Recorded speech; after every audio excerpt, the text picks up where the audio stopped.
notre composition. On va venir sélectionner nos calques donc, qui brillent et fonds qui brillent. On va venir les afficher dans le panneau de composition en appuyant ici. On va réappuyer sur l'option discret et faire de même dans notre composition pour que notre calque soit dans notre panneau de montage. On va se repositionner sur qui? On va appuyer 4 fois sur page précédente pour se décaler de 4 images vers la gauche. Et on va appuyer sur fond qui brille. Notre point d'ancrage est bien passé. On va aller dans animation, animation prédéfinie. Et on va faire un agrandissement. On va appuyer sur U pour afficher nos images clés. On va sélectionner notre troisième image clé et la décaler de 2 images dans le temps. On va sélectionner notre image clé numéro 2. On va la repositionner au milieu.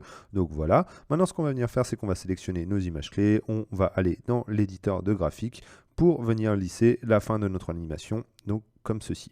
On va se repositionner au niveau de notre repère qui. On va sélectionner notre calque qui brille, appuyer sur S, enclencher une image clé. On va venir 8 images plus loin, donc en appuyant sur page suivante et Shift, et on va se redécaler de 2 images avec page précédente.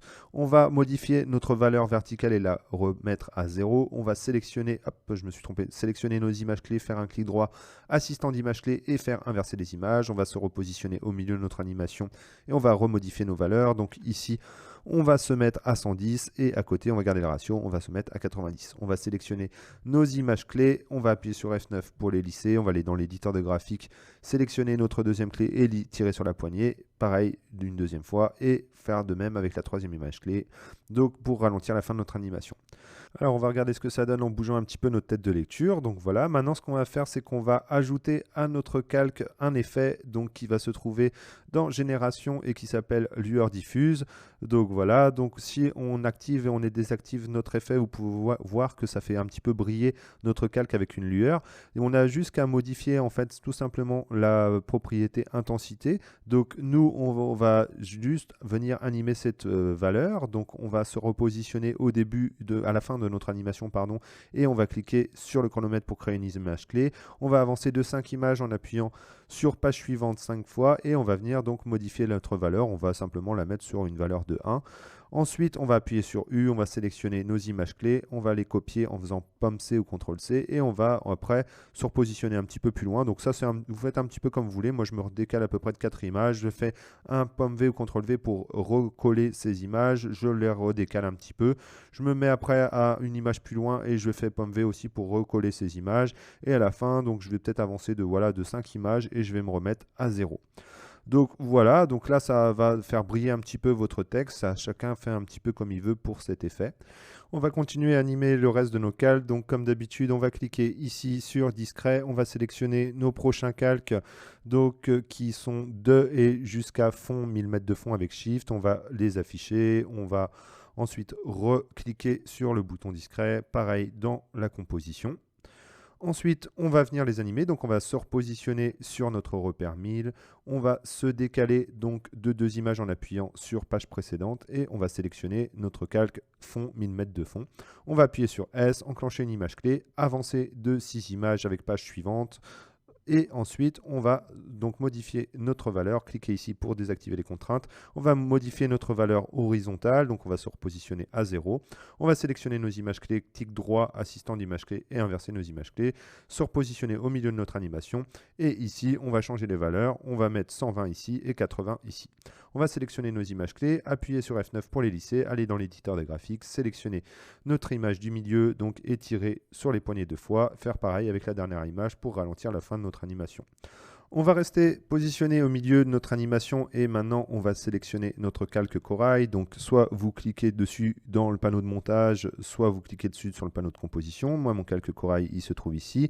On va appuyer sur Y pour replacer son point d'ancrage sur sa droite et on va venir l'animer. Donc ici, directement lorsqu'on est positionné là, on va appuyer sur S pour afficher sa propriété d'échelle, enclencher une image, avancer de 8 images donc avec Shift et page suivante et revenir de 2 images avec page précédente. On va venir modifier sa valeur horizontale et on va la mettre à 0, sélectionner nos images clés, faire assistant d'image clé, inverser les images clés.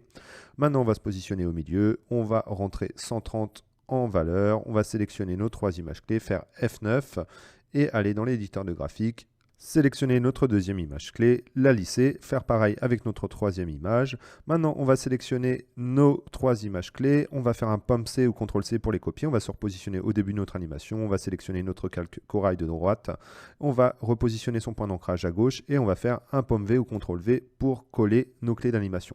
Si on regarde un petit peu ce que ça donne, nos coraux vont donc s'animer lorsque notre fond va être à son milieu, donc à sa clé d'animation du milieu. Voilà, on va se repositionner sur notre repère 1000 mètres, on va sélectionner notre calque 1000 mètres et on va repositionner son point d'ancrage tout en haut. Une fois qu'on a fait ça, on va appuyer sur S, enclencher une image clé, avancer de 10 images en appuyant sur Shift et page suivante et on va venir donc modifier sa propriété verticale, on va la passer à 0.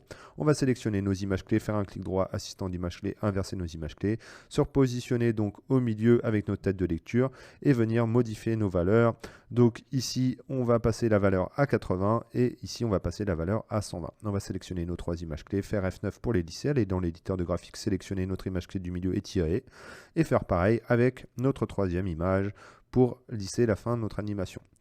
Voilà, donc ensuite, ce qu'on va faire, c'est qu'on va se positionner sur notre repère de qui, donc en appuyant deux fois sur K, donc on va le sélectionner, on va zoomer au maximum et on va repositionner son point d'ancrage avec Y sur la gauche. Voilà. Ensuite, on va appuyer sur S pour afficher nos propriétés d'échelle de notre calque. On va enclencher le chronomètre. On va avancer de 6 images en appuyant 6 fois sur la touche page suivante. On va venir modifier nos valeurs de notre propriété échelle. Donc, on va cliquer ici sur désactiver les contraintes. Ici, en valeur horizontale, on va rentrer 0. On va sélectionner nos images clés, faire assistant d'image clé, inverser nos images clés, se repositionner au milieu de notre animation et on va venir remodifier nos valeurs. Donc, ici, on va rentrer 130 et ici 70 pour garder le ratio. On va sélectionner nos trois images clés. On va faire F9 pour les lisser, aller dans l'éditeur de graphique, sélectionner nos images clés, donc nos secondes, les lisser et faire pareil sur notre troisième image. On va quitter l'éditeur de graphique, on va sélectionner notre prochain calque, ça sera fond, on peut le sélectionner directement de notre panneau de composition. On va replacer son point d'ancrage avec Y tout en bas. Et une fois qu'on a fait ça, on va se repositionner sur notre prochain repère. Donc on va appuyer une fois sur K pour aller sur notre repère fond. On va appuyer sur S pour afficher nos propriétés d'échelle. On va enclencher une image clé. On va avancer de 8 images, donc Shift et page suivante et 2 fois sur page précédente. Ensuite, on va désactiver les contraintes et on va venir modifier notre valeur verticale ici. On va la passer à 0. On va ensuite sélectionner nos deux images clés, faire clic droit, assistant d'image clé, inverser les images clés, se repositionner au milieu de notre animation et on va passer notre valeur horizontale à 70 et notre valeur verticale à 130. Par contre, là, ce qu'on peut voir, c'est qu'on a été un petit peu trop grand, ça va dépasser de notre fond, donc on va passer plutôt à 80 ici et 120 pour notre valeur verticale. On va sélectionner nos images clés, appuyer sur F9 pour les lisser, aller dans notre éditeur de graphique, sélectionner notre image du milieu et la lisser et faire pareil avec donc la fin de notre animation pour la ralentir. Une fois qu'on a fait ça, on va dézoomer et on va faire une petite prévisualisation. Donc on va replacer notre tête de lecture ici un petit peu plus loin et appuyer sur N et on va venir regarder où commence un peu notre animation en dézoomant. Donc peut-être plus, voilà, ici ça commence, on va appuyer sur B et on va appuyer sur la touche 0 pour lancer la prévisualisation. Madame Lee a des écailles qui brillent parmi de fond. Madame Lee a des écailles qui brillent par 1000 mètres de fond. Alors, on peut voir que ça rame un petit peu, c'est normal, on commence à avoir pas mal de calques pour les prévisualisations, donc ça fonctionne. La prochaine chose qu'on va venir faire, c'est qu'on va venir réanimer notre calque mère, donc lui faire une petite transition. On va venir se replacer à la dernière clé d'animation de notre calque fond, et on va venir sélectionner notre calque mère et appuyer sur U pour afficher ces images clés. Ensuite, on va venir avancer de 5 images en appuyant 5 fois sur la touche page suivante. Ensuite, on va appuyer sur ce bouton qui va nous permettre de recréer une image clé identique à celle précédemment créée. On va avancer d'une image avec page suivante. On va venir modifier nos valeurs et on va rentrer 90. Ensuite, on va avancer de 5 images avec le bouton page suivante. Et on va modifier notre valeur verticale pour faire en sorte que notre calque prenne tout l'écran. Une fois qu'on a fait ça, on va sélectionner toutes nos images et on va aller dans l'éditeur de graphique. Donc là, on peut voir que nos images n'ont pas l'air forcément bien lissées. On va toutes les sélectionner. On va venir appuyer ici sur lissage de vitesse. On va sélectionner notre deuxième image. On va venir tirer une fois sur la poignée, une deuxième fois pour avoir un démarrage très rapide. Et on va faire pareil avec la troisième troisième image pour avoir un ralentissement sur la fin de notre animation. Donc une fois qu'on a fait ça, on va venir appuyer sur le bouton discret qui se trouve ici. On va venir sélectionner notre prochain calque. Donc nos prochains calques, ça va être nos personnages en phase 2. Donc il s'appelle Madame Lee phase 2 et ça va être Ombrelle phase 2, on va venir les afficher et on va venir cliquer sur l'option discret ici et dans notre composition. Maintenant, ce qu'on peut voir, c'est que nos calques ne s'affichent pas dans notre panneau de composition, tout simplement parce qu'ils sont positionnés derrière ces deux calques. Donc je viens les éteindre pour bien vous montrer. Je vais venir les rallumer. Donc on va pouvoir cocher une petite case pour ça, donc on va sélectionner le calque Ombrelle et Madame Lee et on va cocher cette case ici qui se trouve être la case solo.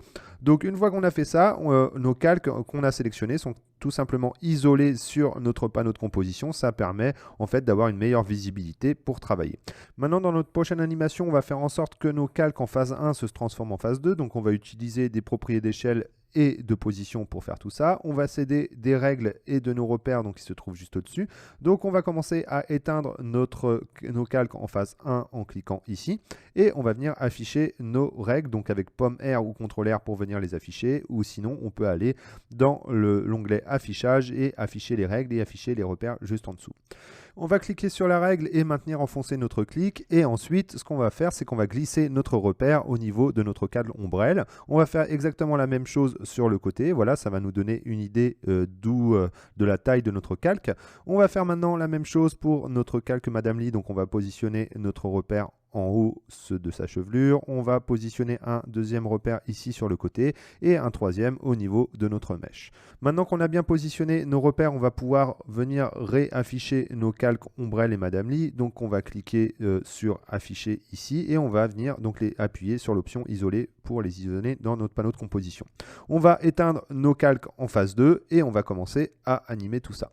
On va commencer par se positionner sur la dernière image clé de notre calque mère et on va avancer d'une image avec le touche page suivante. Ensuite, ce qu'on va venir faire, c'est qu'on va sélectionner nos calques Ombrelle et Madame Lee et on va appuyer sur la touche S pour afficher les propriétés d'échelle. On va cliquer ici pour créer une image clé identique à celle qu'on avait créée précédemment. On va y créer une animation de 9 images, donc on va appuyer sur Shift et page suivante pour avancer de 10 images d'un coup et on va appuyer sur la touche page précédente pour reculer d'une image.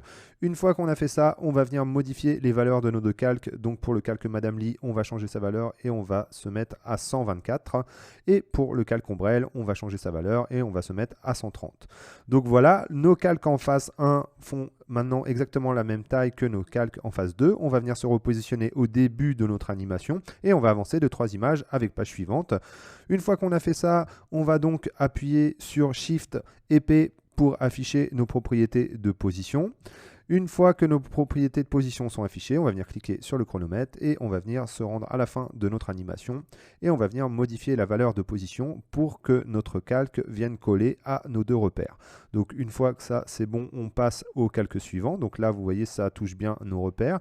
Pour Madame Lee, donc on va faire exactement la même chose. On va venir se replacer au début de notre animation sur position et ensuite on va sélectionner notre calque et on va appuyer sur Shift et P, enclencher une image clé, aller à la fin de notre animation et faire en sorte que Madame Lee donc colle directement à nos 3 repères. Donc voilà, ici ça me paraît tout bon.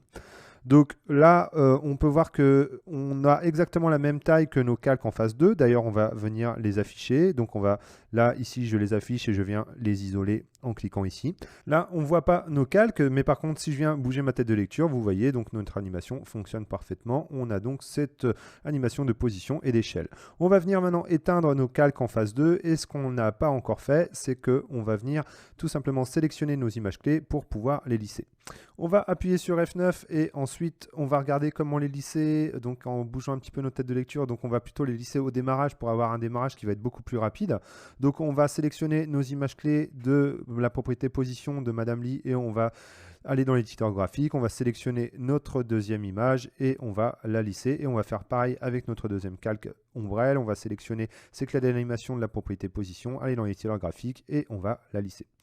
Donc maintenant, si on regarde un petit peu l'animation, on voit que c'est pas forcément terrible, pas forcément réaliste, il manque quand même quelque chose. Nous, ce qu'on aimerait bien, c'est qu'on lui simule en fait un petit effet de saut, donc on veut la faire bondir, mais pour ça, on va être un petit peu embêté parce que nos points d'ancrage, ils se situent tous au milieu de nos personnages. Donc si on vient par exemple simuler un bond, ici, on peut voir que notre personnage va rétrécir, notre point d'ancrage ne devrait pas être au milieu, mais il devrait plutôt être sur son menton. Et ça, c'est pas terrible. Donc ce qu'on va venir faire, c'est on va venir créer quelque chose de nouveau, on va aller dans Calque et on va venir créer ce qu'on appelle un objet nul. Donc à partir du moment où vous allez cliquer sur objet nul, vous allez voir, il apparaît au niveau ici dans notre panneau montage et on va pouvoir donc venir le modifier. Donc un objet nul, c'est tout simplement un contrôleur. On va pouvoir remodifier son point d'ancrage et pouvoir le déplacer. Donc par exemple ici, si je clique dessus et que je viens le déplacer tout à gauche, donc là je vais recliquer sur mon personnage Madame Lee